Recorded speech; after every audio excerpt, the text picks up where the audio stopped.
नमस्ते Sagittarius Sagi, welcome back again. Couples and singles की weekly general prediction करने जा रही हूँ। ये मेरे आगे आने वाले हफ्ते की रीडिंग है। होप कि आपको रीडिंग अच्छी लगे तो लाइक शेयर कीजिएगा। कुछ लोग करते हैं, तहे दिल से उन्हें बहुत बहुत शुक्रिया। मेरे से अगर कोई अपॉइंटमेंट बुक करना चाहते हो, डिटेल रीडिंग के लिए आप मुझे टेक्स्ट कर सकते हैं, डिस्क्रिप्शन में नंबर है। चलिए देखते हैं एंजल मैसेज क्या है। Embrace through each other, you find the missing pieces. चलिए देखते हैं डेक में क्या है।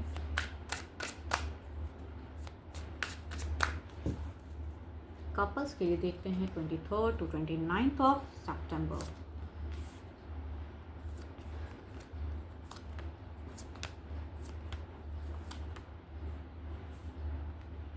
देखो यहाँ पे अगर कहूँ तो एक टर्म्स डिफरेंट होता हुआ दिख रहा है। पर्सन के साथ में थोड़ी सी पैसों की चिंताएं रहेंगी, लेकिन कुछ लोग के लिए कहूँ कि एक न्यू पर्सन कनेक्ट हो सकते हैं, लाइफ में न्यू पर्सन से अप्रोच हो सकती है।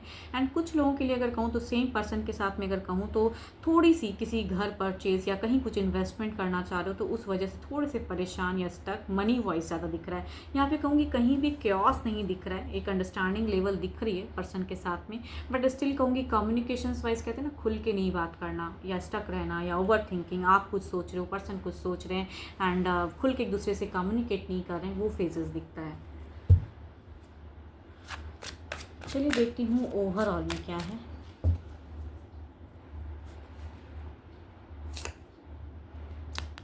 काफ़ी ज़्यादा इमोशंस में रहोगे, काफ़ी चीज़ें सोचते हुए कि ऐसा हो जाए, ये करना चाहिए, इतना मुझे देखो इन्वेस्टमेंट की ज़्यादा चीज़ें सोच रहे हो। रिलेशनशिप में भी बहुत कुछ कहना चाह रहे हो, लेकिन शायद कहते हैं कम्युनिकेशंस यहाँ पे स्टक रहेंगी या कम बातें दिख रही हैं। बिकॉज आप भी कुछ चीज़ों में उलझे या अशांत भाव रहेगा, पर्सन भी कुछ चाहेंगे, वो चीज़ें नहीं दिख रही हैं। या दोनों कहूँगी, दोनों की सोच एक रहेगी, लेकिन वो चीज़ें जब नहीं होती हैं तो मन दुखी रहता है, चिंता करते हुए ज़्यादा दिख रहे हो।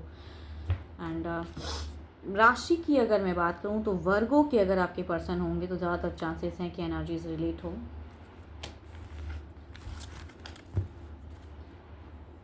चलिए देखती हूँ सिंगल्स के लिए क्या है।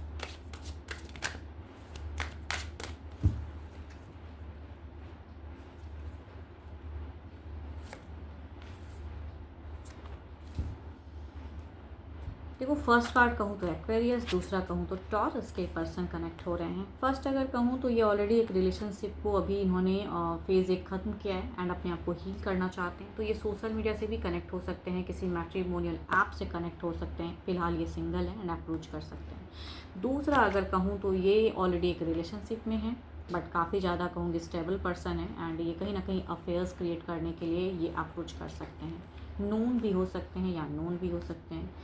चलिए देखती हूँ एक्शंस वाइज क्या है। अगर आता है रिश्ता तो किस वे में रहेगा।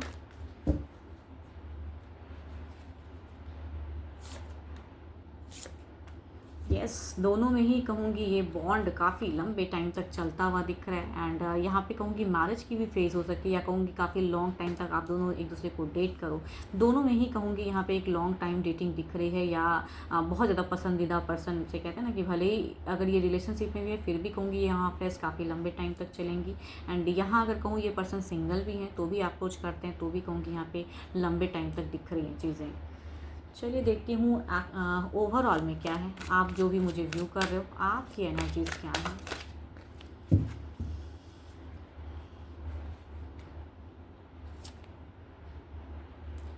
प्रिंसेस ऑफ सॉर्ट्स, आप काफ़ी प्रैक्टिकल सोच में हो, मतलब आप एक्शंस लेना चाह रहे हो, किसी को अप्रोच कर रहे हो तो कहूँगी उसमें में डायरेक्टली कहते हैं ना, बहुत कॉन्फिडेंट लेवल आपका काफ़ी हाई है। आप किसी ना किसी को कहूँगी अप्रोच करना चाह रहे हो, या आपको कोई अगर अप्रोच करता है तो सोच समझ के बिल्कुल प्रैक्टिकल सोच से आप एक रिलेशनशिप बॉन्ड बनाओगे। ये नहीं कि बिल्कुल इमोशंस में बह के, या कोई भी रिश्ता आता है तो आप पसंद कर लोगे, या घर परिवार में से अगर कोई फोर्स कर रहा है तो आप कर लोगे, ऐसी बात नहीं है। बिल्कुल आप प्रैक्टिकल सोच में हो कि मुझे इस वे में अगर रिलेशनशिप कनेक्ट करनी है किसी को, या आप करते हो या आपको कोई करता है, तो सोच समझ के कहूँगी एक बॉन्ड बनाओगे आप। होप कि आपको मेरी ये रीडिंग अच्छी लगी हो एंड डिटेल रीडिंग के लिए आप मुझे टेक्स्ट कर सकते हैं। अभी के लिए इतना ही, जल्दी मिलूंगी मैं नेक्स्ट वीडियो के साथ में। Thank you, stay blessed and stay connected with me.